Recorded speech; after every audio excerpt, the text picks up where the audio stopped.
اور حضور صلی اللہ علیہ وسلم کا دوسرا نام احمد ہے کہ اللہ کی سب سے زیادہ تعریف کرنے والا احمد۔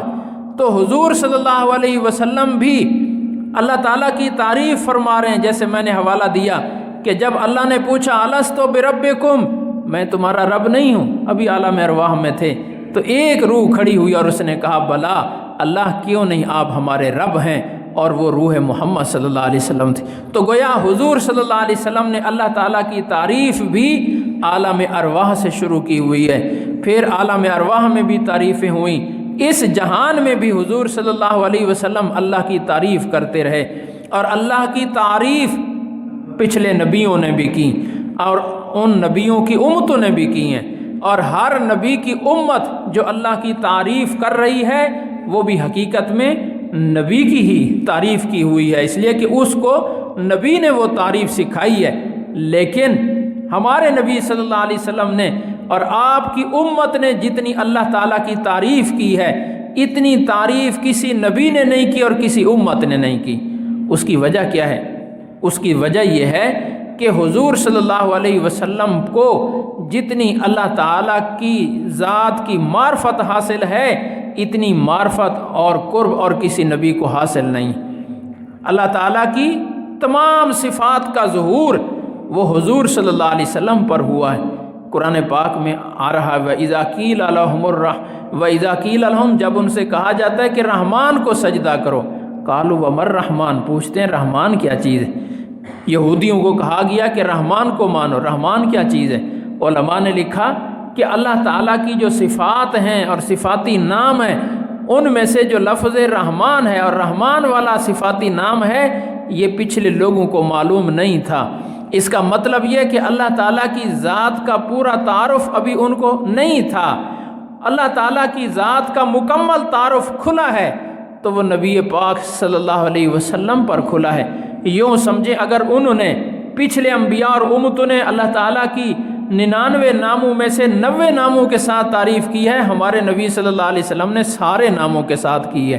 گویا پورے ناموں کا ظہور ہی حضور صلی اللہ علیہ وسلم پر ہوا ہے، اس لیے جتنی اعلیٰ درجے کی تعریف حضور صلی اللہ علیہ وسلم اور آپ کی امت نے کی ہے اللہ تعالیٰ کی، پہلے لوگ قادر ہی نہیں تھے اتنی تعریف کرنے پر۔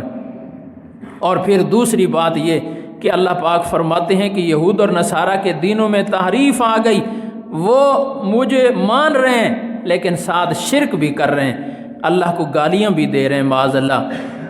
یہودیوں نے کہا عزیر ابن اللہ، عزیر علیہ السلام اللہ کے بیٹے ہیں۔ عیسائیوں نے کہا عیسیٰ ابن اللہ، عیسیٰ علیہ السلام اللہ کے بیٹے ہیں۔ یہ اللہ تعالیٰ کے حق میں اتنی بڑی گالی ہے کہ زمین و آسمان پھٹ جائیں۔ وہ ایک طرف اللہ کو مان رہے ہیں، ساتھ اللہ کے لیے اولاد مان رہے ہیں، اور یہ اولاد کیسی ہے؟ جنس اور ہے، اللہ تعالیٰ کی جنس اور ہے۔ عیسیٰ علیہ السلام تو اللہ کی مخلوق ہیں، وہ انسان ہیں، وہ اور جنس کے ہیں۔ آج انسان کے گھر میں انسان کی جنس میں سے بکری کا بچہ پیدا ہو جائے تو وہ کتنا شرم محسوس کرے گا کہ ماں اور باپ کی جنس انسانیت ہے، اور آگے اولاد دوسری جنس سے پیدا ہو گیا تو وہ کمال نہیں ہے، وہ عیب ہے۔ تو اللہ تعالیٰ کی اولاد مان رہے ہیں، اللہ اور جنس سے ہیں، اور جس کو اولاد کہہ رہے ہیں وہ اور جنس ہے، یہ کتنی بڑی گالی دے رہے ہیں اللہ پاک کو۔ یہودیوں نے عیسائیوں نے اللہ کی تعریف بھی کی، تنقیص بھی کی، توہین بھی کی، بے ادبی بھی کی ہے، گستاخی بھی کی ہے، اللہ کو گالی بھی دی ہے۔ لیکن مسلمانوں نے، حضور صلی اللہ علیہ وسلم کی امت نے اللہ کی تعریف کی ہے تو خالص تعریف کی ہے، اس میں تنقیص کا پہلو نہیں آنے دیا۔ اللہ کی تعریف کی ہے ان اوصاف کے ساتھ جو اوصاف خود نبی پاک صلی اللہ علیہ وسلم نے ان کو سکھائے ہیں، اللہ کے ان ناموں کے ساتھ اللہ تعالیٰ کی تعریف کی ہے۔ تو ایسی کامل تعریف اور خالص تعریف، کامل اس لیے کہ ساری صفات کا ظہور اب ہوا ہے، خالص اس لیے کہ اس میں تنقیص کا پہلو شامل نہیں ہے۔ اگر کامل اور خالص تعریف اور پھر کثیر تعداد میں تعریف، اس لیے کہ جتنی بڑی مقدار میں حضور صلی اللہ علیہ وسلم کی امت ہے، اتنی بڑی مقدار میں اور کسی نبی کی امت نہیں ہے۔ تو ہر امتی کا اپنے رب کی تعریف کرنا، گویا یہ حضور صلی اللہ علیہ وسلم تعریف فرما رہے ہیں، اپنے رب کی۔ یہ حضور صلی اللہ علیہ وسلم کے ذریعے سے اللہ کی تعریف ہو رہی ہے۔ تو ہم میں سے ہر بندہ اپنے اپنے الفاظ میں جو اللہ کی تعریف کرتا ہے، یہ اس میں احمد کا ظہور ہو رہا ہے۔